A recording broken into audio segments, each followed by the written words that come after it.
גבירותיי ורבותיי, אנחנו מתחילים אגדה של נונסנס דיי, כן? זה באגנס פה בהוד השרון, והחלק הראשון נקרא למה אגנס, בסדר? קבלו את שי, הידוע בשמו האמיתי יפתח. זה טעות שלי, טעות קלאסית. בשביל האימפרוביזציה אנחנו נסביר לכם מה הולך לקרות פה עכשיו. אני הולך להיות דני. דני, איפה אתה? דני, זה אני, זה הוא. הוא פה אחד האנשים שבזכותם המקום עדיין קיים. הוא לא רוצה שאני אגיד אף מילה טובה עליו, אבל יש לי הרבה סודות אפלים.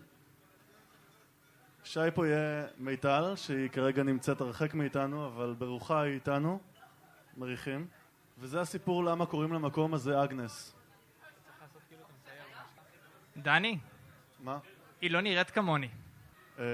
אתה זז כל הזמן, אני לא מסוגל. מה, עכשיו אני אשמה שאתה לא מצליח לצייר? אני דווקא חושב שזה די דומה. אתה אידיוט. מאוד בוגר, מאוד בוגר. אין סיכוי שאני זורק את זה לפח. 3 ימים אני מצייר את זה כבר. לא אכפת לי. זה לא דומה לי ואתה לא תתלה את זה. מה את רוצה שנעשה? את רצית לקרוא לפאב על שמך. אז נצייר שוב. שכחי מזה, אני צריך למכור שמנים. אז נשנה את השם. נדפק לך שכל?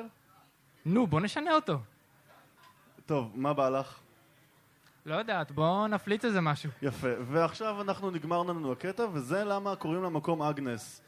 חוש הציור של דני הוא מרקיע שחקים. הנה ההוכחה שם, כן. על הקיר. לחיי דני, כולם להרים כוס.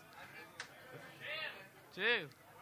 לחיי דני ומיטל שלא נמצאים, ואמיר שעוזר לנו כאן המון, וכל מי שבכלל בא לכאן הערב, תודה רבה לכם.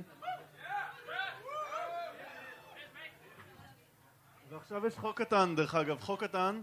כל פעם שמזכירים על הבמה הזאת את השם אגנס, מרימים כוסית, חבר'ה. זה תלוי בכם, אנחנו נשכח, בסדר? אז כולכם, אני אנסה את זה עכשיו, בסדר? אני נורא שמח שכולכם באתם לאגנס.